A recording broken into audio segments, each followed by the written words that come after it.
Aku mau minta bantuan ke FPI. Kalimat yang keluar dari mulut suamiku siang itu sungguh membuat hati semakin runyam. Karena memang keluar dari mulut orang yang sedang runyam. Sudah seminggu ini perasaan takut mendera seluruh penghuni rumah kami. Sejak kedatangan 6 orang Ambon yang datang mengancam kami dengan alasan yang tak mungkin ku jelaskan di sini. Yang jelas, orang tuaku, suamiku, dan aku sendiri yang menjadi penadah tampias sasaran orang Ambon itu berani berkata dengan tegas kami tidak bersalah. Minta tolong pada FPI sebenarnya sudah jalan terakhir menurut kami. Setelah sekian banyak ancaman melalui SMS dan kedatangan orang-orang Ambon itu yang sampai membuat heboh lingkungan rumah kami, sempat suamiku meminta bantuan pada kenalannya yang juga bersuku Ambon dan berprofesi sama. Tapi ternyata kenalannya itu malah berbalik memburunya, dengan alasan mencari jalan negosiasi. Padahal tak lain maunya uang. Suamiku pun berkali-kali melapor polisi sampai mendatangi markas polisi militer. Tapi mereka tak bisa berbuat apa-apa selama tak ada kerusakan ataupun kekerasan. Beban psikis yang kami alami pun tak terhitung. Ayah kami yang tak pernah sama sekali berurusan dengan pengancam model gitu jadi gitu sok. Ia jadi tak nafsu makan dan tak bisa tidur. Sibuk memikirkan cara yang baik untuk menghentikan mereka. Bukan mereka tidak pernah melalui upaya damai. Membicarakan masalahnya baik-baik kepada para pengancam, bahkan langsung ke pesuruh mereka pun sudah dilakukan. Tapi upaya itu ditolak mentah-mentah. Masing-masing pihak merasa benar. Akhirnya suamiku meminta aku dan ibuku untuk mengungsi sementara waktu di rumah saudara. Ayahku sudah lebih dulu mengungsi ke rumah saudara kami yang lain. Kalau bukan karena anak, aku tak akan mau mengungsi demi menghindari orang-orang Ambon itu. Wong kita enggak bersalah. Sementara kami mengungsi, suamiku nekat mendatangi markas FPI di daerah Petamburan. Antara rela tak rela membiarkannya ke sana. Karena aku sendiri tidak setuju pada sikap FPI yang ku tahu selama ini. Mereka terlalu keras, main hantam, senang ribut. Aku tidak ingin keluarga kami terjebak dalam lingkungan seperti itu. Tapi suamiku meyakinkan bahwa ini jalan terbaik. Kalau tertimpa musibah, seharusnya kita enggak minta tolong sama setan, minta tolong sama Allah. Ke sesama muslim, yang udah jelas akan minta pertolongan ke Allah juga, gitu katanya. Akhirnya, dengan hanya bermodal satu kenalan itu pun lupa mencatat nomor teleponnya saat bertemu di suatu demo anti-liberal ia menyampaikan maksudnya pada siapapun yang ia temui di posko yang berada tepat di sebelah rumah pendiri FPI itu. Benar saja.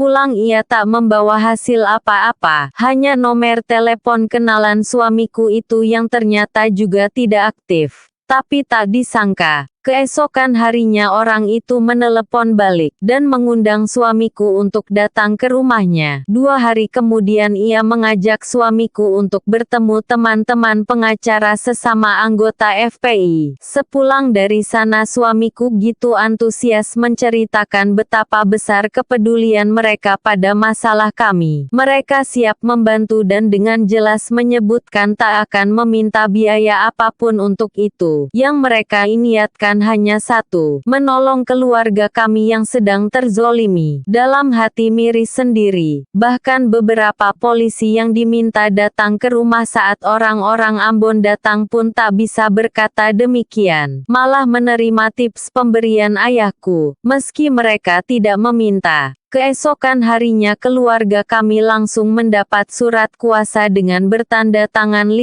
orang pengacara dari FPI. Setelah itu kami dapat kembali ke rumah dengan lega, menanti tindakan selanjutnya jika orang-orang Ambon tersebut tak mau terima adanya surat kuasa tersebut. Esoknya lagi, Kami diundang untuk datang ke rumah pendiri FPI untuk membahas hal ini. Habib Rizik sendiri yang meminta kami turut serta dalam rapat anggota FPI yang membahas masalah-masalah inter mereka. Dibiarkannya kami mendengar semua permasalahan yang sedang mereka hadapi, dan rencana kegiatan mereka selanjutnya. Bahkan permasalahan kami yang tak ada apa-apanya dibandingkan beratnya masalah-masalah mereka, dijadikan salah satu poin yang dibahas dalam rapat tersebut. Rapat tersebut selesai saat azan maghrib. Di sela-sela zikir seusai sholat, suamiku mendengar Habib muntah-muntah di kamar mandinya. Suamiku pun sempat diberitahu beberapa waktu lalu bahwa beliau sedang sakit karena kelelahan. Seusai salat maghrib, suamiku yang juga telah mengajak beberapa sahabatnya sesama pekerja seni muslim meneruskan pembahasan bersama para laskar FPI. Sebutan untuk para anggota FPI yang siap turun ke jalan. Tak berapa lama Habib menimbrung dan meminta ikut berbincang-bincang. Mereka pun duduk bersila, melingkar di atas karpet musola, yang lebih terlihat seperti aula atau garasi besar. Aku dan ibuku sebagai perempuan hanya bisa memperhatikan dari barisan belakang. Kuperhatikan sosoknya.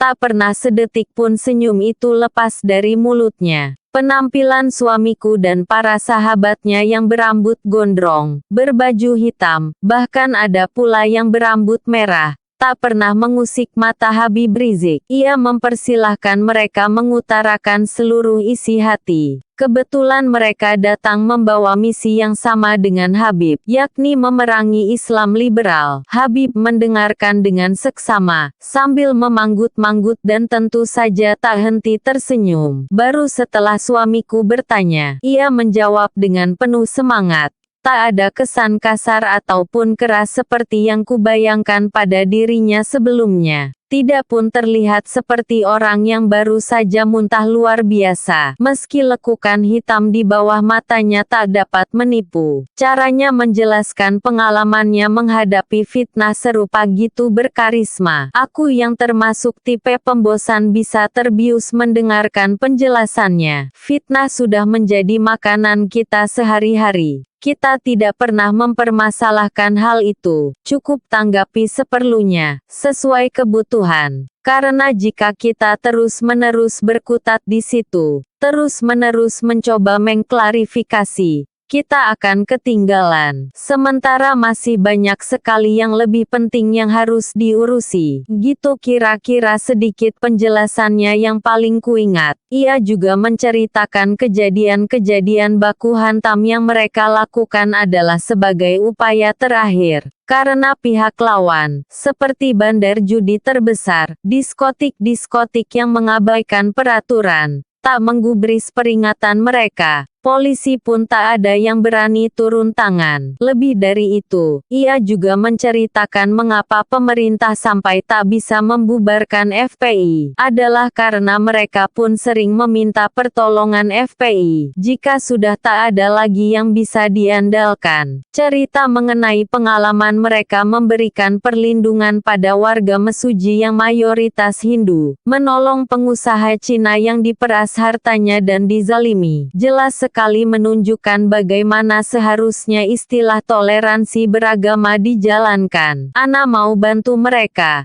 Karena apa? Karena mereka benar, dan mereka terzolimi. Apa ada media yang memberitakan hal itu? Tapi kita enggak mau mempermasalahkan. Cuma sekarang kita jadi enggak percaya sama media, bukan sama jurnalis. Mereka udah jalanin tugas, sesuai, bekerja dengan baik. Tapi gitu disetor ke atasan, yang terbit hanya sebagian kecil, isinya negatif. Makanya kita enggak mau terima jurnalis manapun, kecuali dari Suara Islam. Senyumnya tersungging lebar. Makanya ana sangat bersyukur ada anak-anak muda seperti antum sekalian, yang berjuang untuk Islam melalui jalannya masing-masing, yang punya kemampuan bermusik. Majulah dengan musik, yang sutradara lewat film, itu bagus sekali. Ana dukung insya Allah. Ana enggak anti musik. Milad FPI nanti akan ada pertunjukan teater dan musik.